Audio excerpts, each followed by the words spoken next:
So thank you for your patience and being sports and playing that game. Good morning, everyone. I'm Charu, and I'm with Emirates NBD, and I lead point on the Future Lab, which is the innovation lab of Emirates NBD. I want to welcome the entire community of developers, students, partners this Friday morning. I know it's really hard to get out of bed. It was very tough for me. But we promised you a very exciting day. It's going to be super fun. The challenges will be revealed, and you have a whole set of mentors who are going to help you out. But thank you for being here. And with that, let's start. If you're from the UAE, Emirates NBD is obviously something you would have heard of, right? But for those of you, and for our friend from Iran, Emirates NBD is a $125 billion asset company, right? It has its group operations across the UAE, Saudi Arabia, Egypt, India, and the UK. And we also have rep offices in China and Indonesia, so we're definitely making our way out there. We also have two subsidiary brands, Live, which is a millennial lifestyle bank, digital-only bank, for most of you in this room, and Emirates Islamic, which caters to the UAE with Sharia-compliant products, right? So those are two of our other brands. Collectively, we have about 400 branches, close to 10,000 employees, huge number, and very recently, we were also awarded the Most Innovative Financial Services Organization 2017 by the very reputed BAI Global Innovation Awards. So we take pride in that, right? So why are we here today? To win some money? Okay, let's start with this, right? I don't think we need to reiterate that the world is changing, and the world is changing really fast. It's changing in the way we communicate. Our eating habits have changed. Our behaviors have changed. The way we dress has changed. And more importantly, technology has changed. You know, Industry 1.0, back in the 18th century, we started out with steam and water power as our primary source of, power and energy. We've come a long way, right? In 20th century, we discovered electricity, which gave way to electronic devices to the later end of the 20th century. Software development became very commonplace as well. Fast forward to the 21st century, we have automation, AI, IoT, and a cyber-physical sphere, right? The world is changing really, really fast. I bet if we had a time machine and we brought somebody back from the 18th century to what it is today, they won't recognize any of it. Everything has changed, right? So change is coming fast, it's here, and it's growing. But every time there has been an industrial revolution, there have been some really key, trends or shifts that have marked that particular century, right? So what I'm going to do is very quickly recap today with you guys to inspire you what these key shifts are in this century. The first one is human and machine partnership. I think we all understand this, and it's really, really important. It's so important that Google actually invested $30 billion in 2017 acquiring companies with the skill set, and also has invested in the R&D, right? Human-machine partnerships are so important to governments that we are actually, our very own UAE is the first country to actually have an artificial intelligence minister on the cabinet. No other country has that. So obviously the government is actually placing a lot of importance in that, and we want to lead the way. So this is a big shift. Couple of years ago, couple of decades ago, this was not even on the landscape, right? So this is a huge shift that's happening. The second trend that we're seeing is that everything on the internet is for hire, right? Just go back one generation to our parents. They would insist, save money, right? They would say, save money, buy a house, buy a car, own assets, invest in gold.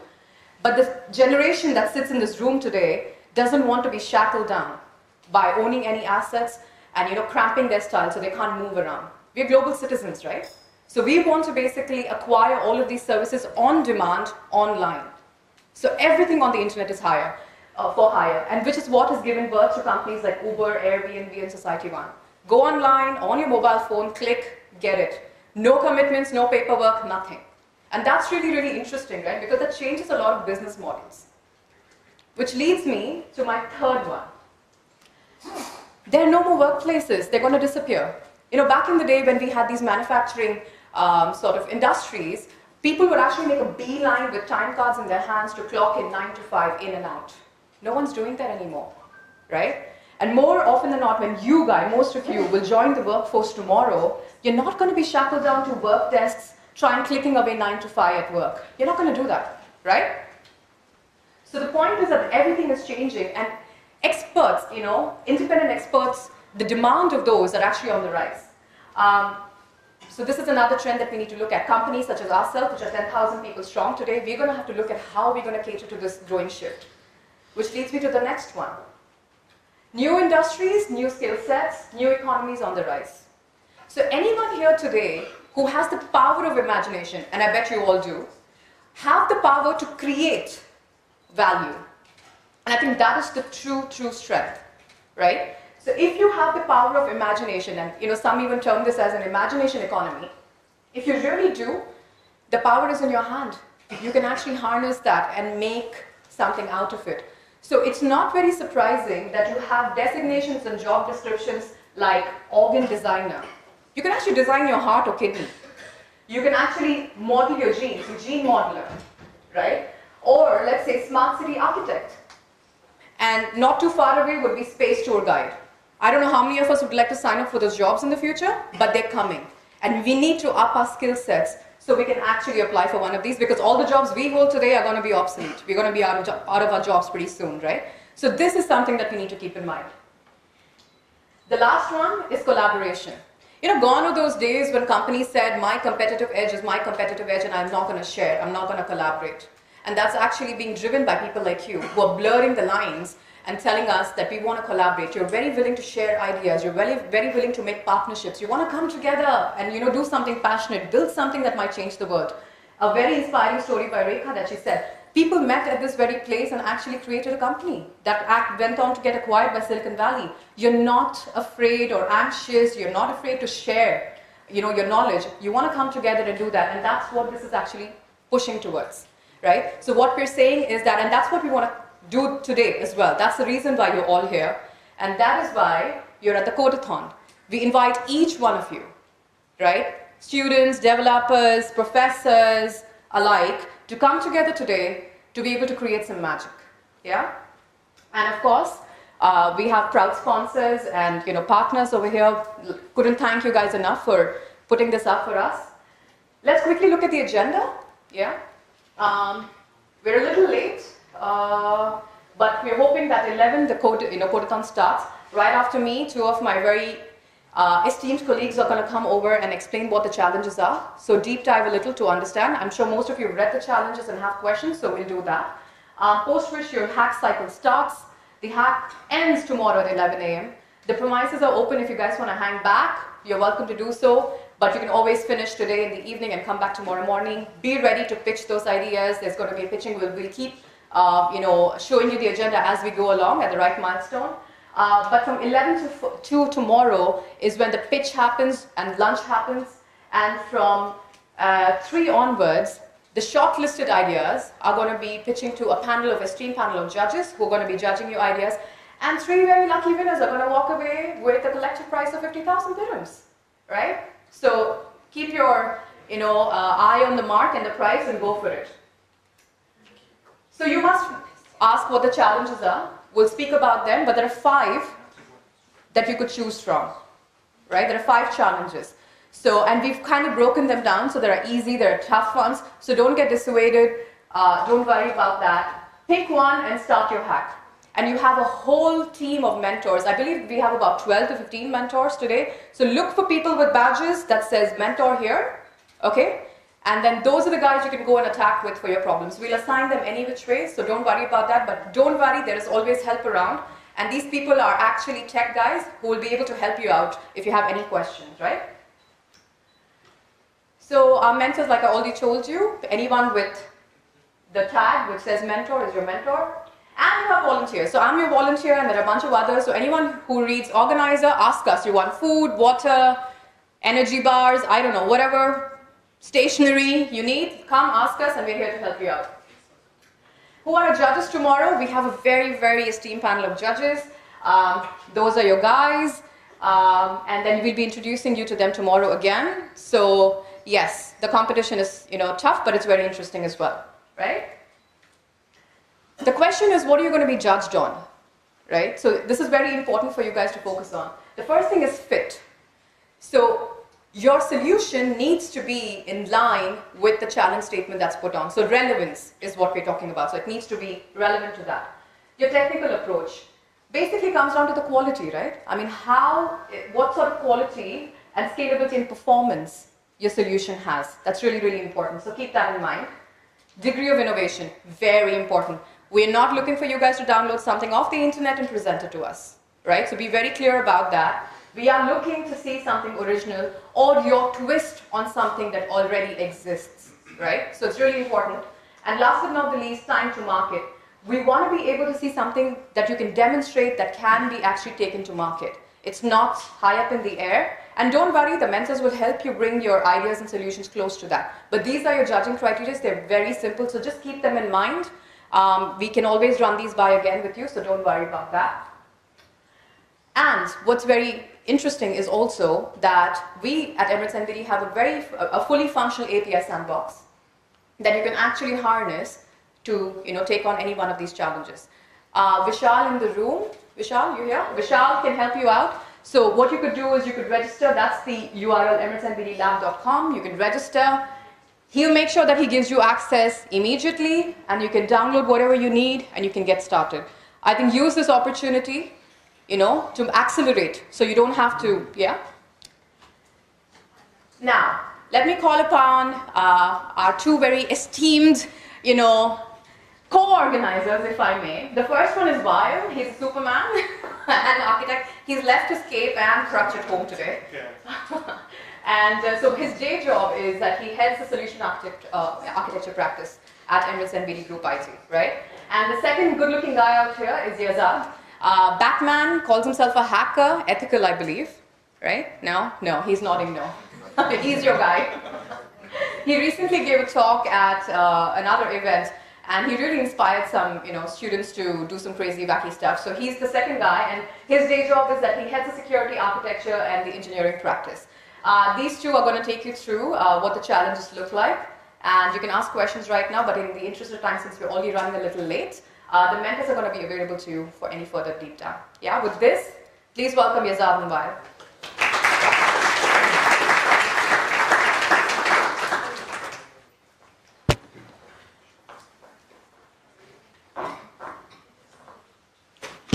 Hello guys. Do you not need a mic? No, it's fine. Okay. Everyone can hear me properly? So as Charu briefed, we are running 5 problem statements, which actually is going to be, if you will, actually we're going to take the approach, we're going to take your ideas and actually put them in Emirates NBD live system. So those are an actual on-the-ground problem statement that we are trying to resolve. That's why we are just putting it on the board in order for you guys to try to crack it. So first one, which is very interesting one, which is voice biometrics. So Emirates NBD has been there for the 20 plus years, and we from operational in branches to kiosk, ATMs, online banking, mobile. Now we're taking it further to smart systems, Alexa, Google, IVR. You can drive, speak, and execute banking transaction, inquiry, portfolio, investment, do an actual transaction. Now the problem statement is, who are you? Are you authorized to access, or someone is taking over your identity? This is the first problem statement. If I'm logging using my Google Home, or I'm logging through my Alexa, how do I do onboarding and do I biometric voice identity for myself? How do I validate it? There's a matching algorithm to be there. Maybe I'm sick, maybe I have flu. How will I solve that one? How will I detect that someone is trying to take over my identity? So this is the first voice biometric challenge. It's a very interesting point, personally, so that's why I'm looking for that. Any questions on that? Good. Next one. So the second challenge statement is with respect to building any kind of algorithm. Yes, ma'am. Can you hear me with that? Yeah. The second challenge statement is building any kind of algorithm that you may have for, it's fine, for detecting any kind of malware. Below. Yeah. Check. Yeah, so the second challenge statement again is basically trying to create any kind of algorithm that allows detection of any kind of malware on a network or a workstation. Very interesting use case from a security perspective because these solutions today are extremely expensive to deploy in the environment. So we're looking at something which is smart, which is quick, and can basically detect stuff and alert a specific cybersecurity unit, so that if something suspicious is happening on your network, you have some kind of way to detect it. Yeah. The reason why this is a good use case is because using different kinds of algorithms like either natural language or machine learning, this has not been done many times before, so it's something new we're trying to look at. Cool. Any questions on this? So you said we can't download from the internet and just show it, right? So we need data for this, like to have a solid machine, like even to demo a machine learning algorithm or model, we need data. Where do we get the data? That's a good question.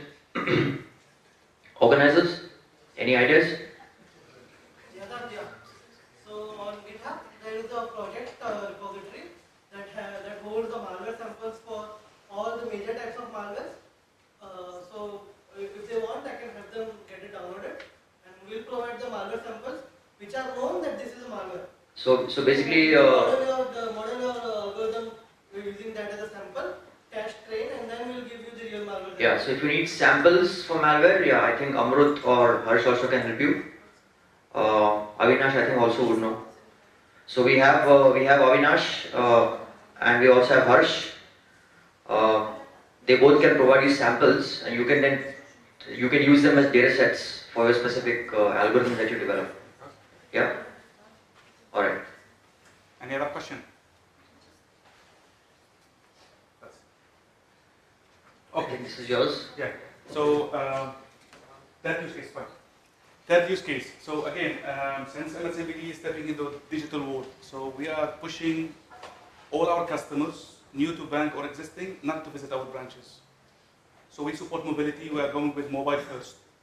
So any kind of financial transaction, online financial transaction requires some identity check. We have to check who are you. How will I do that? You have to scan it. Either you scan your passport, you scan your Iqama or residency, you scan your Emirates ID. Now the question is, how will I make sure that you are not just putting a very high quality photocopy, or you are not replacing a photo with your photo? How will I do that? This is another challenge currently we are facing in Emirates NBD in our digitization process. That's why we have put the third one. So we need some sort of an algorithm or a technique where we can do legitimate document checking. How will I do it? Maybe I'll have some template. Maybe I'll do some pixel quality checks. So this is what we are asking for you guys to try to crack. Any questions on that? Yes? Also data set available? So you can use your Emirates ID. No, for template one, yeah. So again, so templates we have already, currently in Emirates NBD, we tried one of the companies with templates, but it gave a very lower rate of accuracy. So it's a 40-45%. So we don't rely on templates because templates will change. The whole template of the passports is different all around the world. So do we rely on templates? I don't think it's an actual solution for our things. So we are looking for an algorithm to check, not against a template, against there's something wrong in that. I guess his point was if we have a sample or data set of tampered IDs. So okay, that one. So I'll create one for you. So I'll put, I'll get my Emirates ID, I'll put events on it, and I'll give it to you. Don't worry. See, Just reach out to us. one test case is we do not want picture in picture. A real Emirates ID, right? So if you have somebody sent you a picture on your WhatsApp, and you do picture in picture, you want it to fade. You want a live capture of ID, so it cannot be socially engineered. So that could be one test case your algorithm can show us. Yes. Yeah. With all this learning or machine learning or deep learning, the challenges that we have, what is the end result that you're looking for? Are you looking for a trained model that can be actually run? Or you can maybe looking for a, like a good collab notebook, okay, this is the way we'll train, and yeah, this is basically the problem. So preferably to have a working model, because you'll be judged based on some sort of demo, correct? So the whole thing of Hackathon or Hackathon is, so we'll put a problem statement, we'll try to implement, of course we'll not have an end-to-end solution, 100%. Within a couple of 36 hours, you will not have something working. At least you'll have a small demo, some steps, thinking methodology, expected results based on 1, 2, 3, 4 facts. So this is the expectation. If you have a working model or working demo, nothing like it. Do we have any resources, like any cloud resource that we can make use of, or? I didn't get that question. What do you mean by cloud resources? The resources, which means if I can get a GPU machine which we can train faster, do we have any resources like that? Or So I think internet is open. You can do whatever you want on you can download whatever library you want to use. Or okay, so it's on our own machines. Yep. Any other question? Okay, next.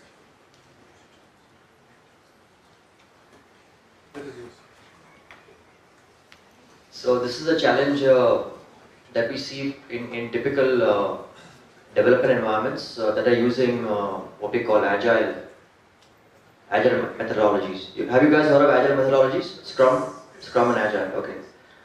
So the challenge we have today is that, for example, you have 3-4 different teams working on code at the same time, and somehow at the end of that cycle, when that code is merged and released, there is some mistake in it which causes a potential downtime, for example, or let's say it causes an issue in that code, right?